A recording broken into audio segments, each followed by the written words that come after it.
Hello అండి. మీకు BP ఉంది. మీ డాక్టర్ గారు, మీ ఫ్రెండ్స్ అందరూ ఉప్పు తగ్గించమని చెప్పారు. సో, మీరు ఉప్పు తగ్గిస్తున్నారు. అదొక్కటే సరిపోద్దనుకుంటున్నారా? అస్సలు కాదు. మీరు ఇంకొక ఇంపార్టెంట్ విషయం, ఇంపార్టెంట్ ఫుడ్ ఐటెమ్‌ని మీరు మర్చిపోతున్నారు. అదేంటో తెలుసా? మనందరికీ తెలిసిందే very, very bad thing sugar. అదేంటి షుగర్‌కి, బీపీకి ఏంటి సంబంధం? షుగర్‌కి, డయాబెటిస్‌కి కదా సంబంధం అనుకుంటున్నారా? కాదండి. షుగర్ బీపీ కూడా ఇంక్రీజ్ చేస్తది. ఎలా?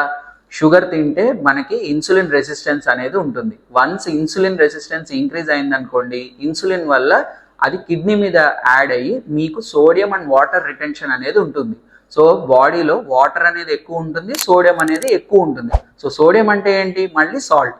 సో ఎక్సెస్ షుగర్ కన్జంప్షన్ మీకు ఇండైరెక్ట్గా సాల్ట్ రిటెన్షన్ కాజ్ చేస్తుంది. అలానే మీ బ్లడ్ వాల్యూమ్ని ఇంక్రీజ్ చేస్తుంది. So your heart has to work more towards more resistance. So మీ రక్తనాళాలు సంకోచం అవ్వకుండా అది ఆపుతుంది కాబట్టి మీకు రిలాక్సేషన్ అనేది ఉండదు. సో అందుకని ఇండైరెక్ట్గా ఎక్కువ షుగర్ తిన్నా కూడా మీకు బీపీ పెరిగే అవకాశాలు ఉంటాయి. సో సాల్ట్ ఒక్కటే కాదండి, షుగర్ కూడా మీరు చాలా మోడరేషన్లో ఉండాలి బీపీ పేషెంట్. Thank you.